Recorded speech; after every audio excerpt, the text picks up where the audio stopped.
Fala rapaziada, saudações vascaínas, vamos que vamos para mais um vídeo bastante animado para o torcedor vascaíno, que é claro, fica bastante feliz com a chegada de 70 milhões nos cofres de São Januário. Ontem tivemos aí essa reunião no Conselho Deliberativo onde foi aprovada a chegada desse aporte financeiro e a gente tem informação importante se tratando de SAF, pois já tem data definida para que a 777 Partners possa apresentar o projeto de transformação do Vasco em uma sociedade anônima do futebol. Você quer saber? Fique, é claro, até o final do vídeo e descubra qual será essa data em que a 77 estará ali mostrando, realmente detalhando esse projeto para o torcedor, mas principalmente para o sócio vascaíno.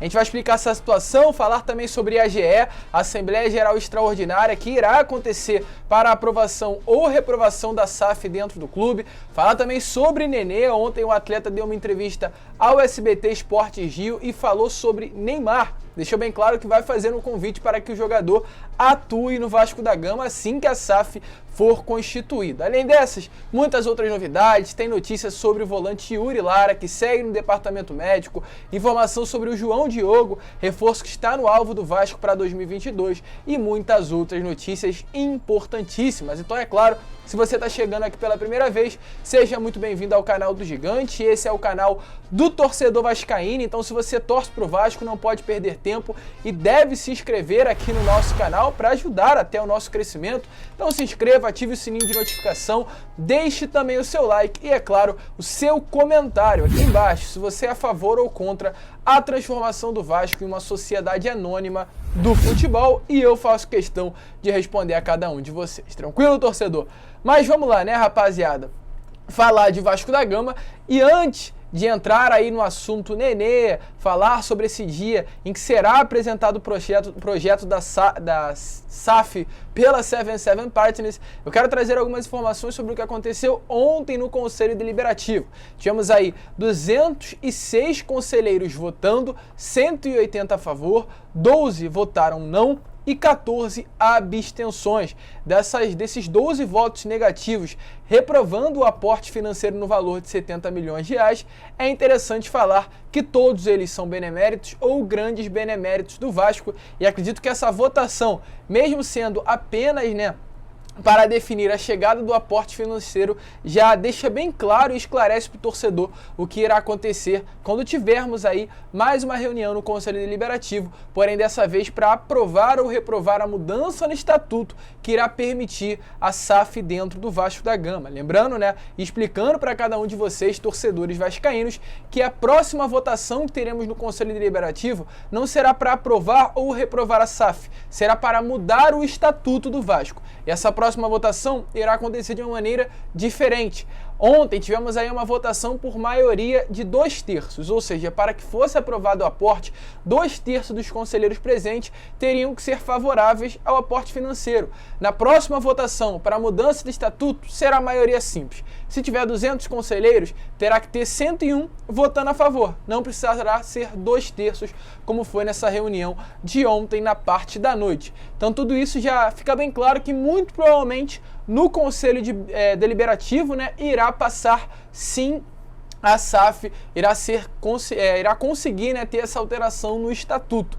Porém, ficaremos agora na dependência da Assembleia Geral para que haja ou não a chegada da SAF dentro do Vasco. Com relação a essa reunião, ocorreram algumas situações que a gente também vai passar rapidamente. O Roberto Monteiro, o benemérito Roberto Monteiro, também ex-presidente do Conselho de Beneméritos, se posicionou em diversos momentos. Ele deixou bem claro que alegou que o modelo da reunião deveria ser não deveria ser virtual, deveria ser presencial. Disse que o modelo online traria insegurança para a reunião, ele falou isso nos minutos iniciais. Além disso, ele também fez outras críticas, dizendo que teria que ter uma nova convocação, perguntou inclusive o porquê desse aporte de 70 milhões, não vendo inclusive urgência para que haja esse aporte financeiro.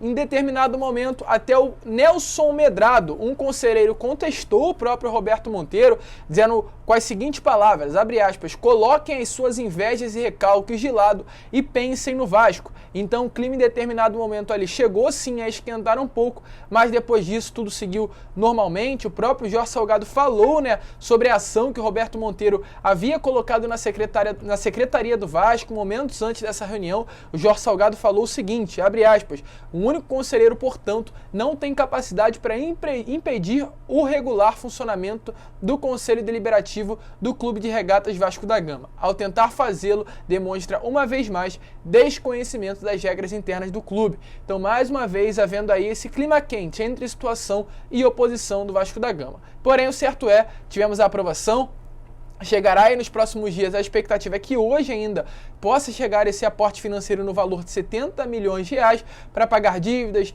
pagar aí credores e, é claro, montar um elenco forte para essa temporada de 2022. Com relação aí agora a transformação do Vasco em uma sociedade anônima do futebol, teremos aí uma data para que venha a ser apresentado o projeto, a proposta vinculante à SAF.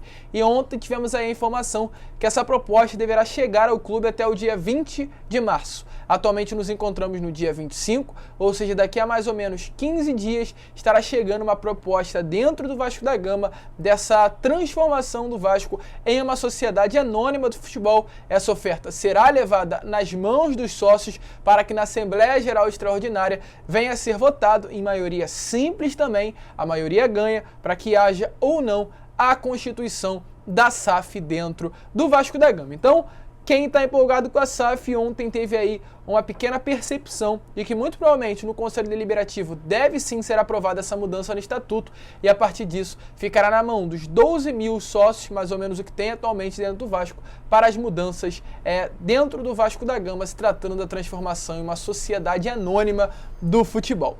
E ontem tivemos a entrevista inclusive do Nenê. O Nenê deu uma pequena entrevista ao SBT Esportes Rio. E é claro, esse momento do Vasco de transformação, do Vasco rico, bilionário, que todos vêm falando, a gente sempre tem que manter os pés no chão. Mas isso vem sendo falado na torcida vascaína. E o Nenê foi perguntado sobre isso. Falou, Vasco com esse dinheiro todo que tá, tem como trazer o Neymar? E ele respondeu. Então, fala daí, Nenê. Você não vai convidar o Neymar para jogar no Vasco não, porque condição financeira o Vasco vai ter de bancar o Neymar agora, né? Vamos ver, né? Calma. Primeiro precisa tudo tá certinho, ver realmente o tempo que vai demorar para isso se concretizar no campo, dentro do elenco, dentro do clube. Mas, por que não, né? Já até mandei uma foto para ele de uma arte que fizeram da gente, né? A gente junto. Ele gostou bastante, né? Deu risada. Ele é um cara da resenha também, igual a gente, por isso que eu gosto tanto dele, assim, só que é palhaçada mesmo quem sabe, né?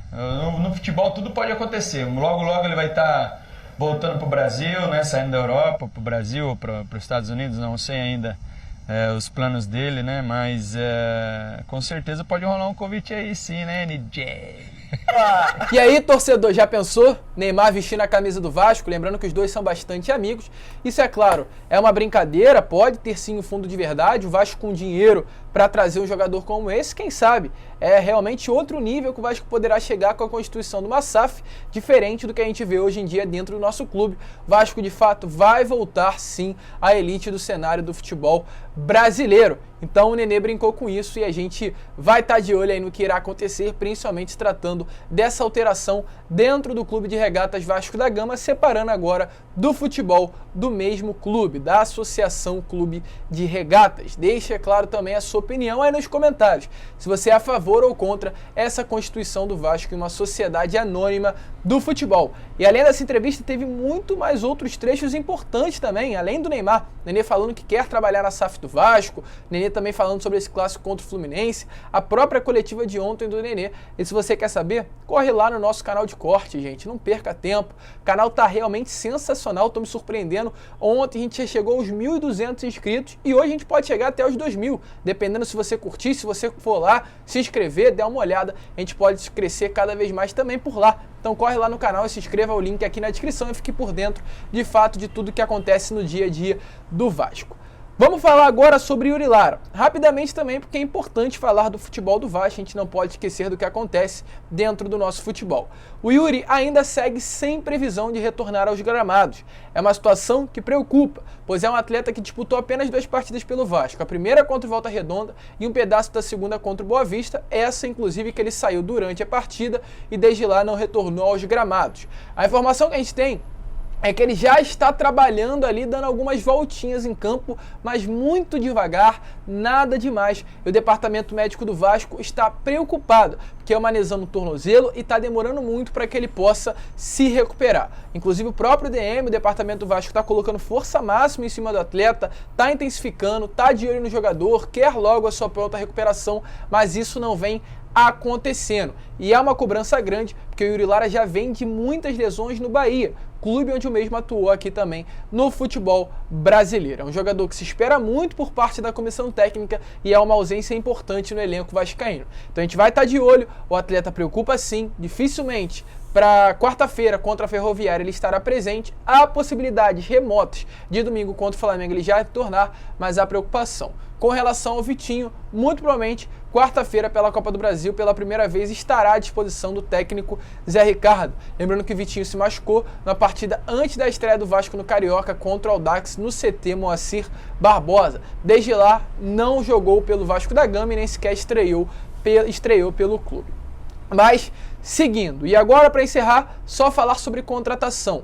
João Diogo, da Caldense, o atacante que é artilheiro do Campeonato Mineiro, inclusive a Caldense está na 5ª colocação da competição, e o João Diogo é responsável por marcar 5 gols e dar uma assistência em 7 partidas. É o artilheiro do Mineirão, estando à frente do Hulk e do Edu, atacante do Cruzeiro e dos 2 maiores clubes de Belo Horizonte. É um atleta novo, de apenas 23 anos e atualmente na Caldense tem contrato apenas até o final do Campeonato Mineiro. Após o término da competição, ficará completamente livre no mercado e o Vasco está de olho no jogador. É um ponta que atua pelo lado direito do campo.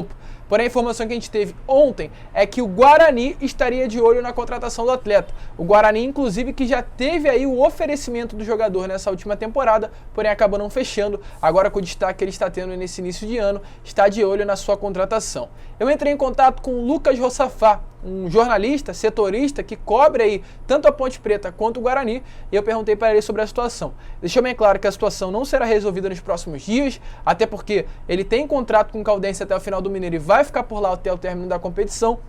Mas ele também me explicou que, de fato, no momento o Guarani é o clube que se aproxima mais de sua contratação e tem mais interesse em ter o atleta.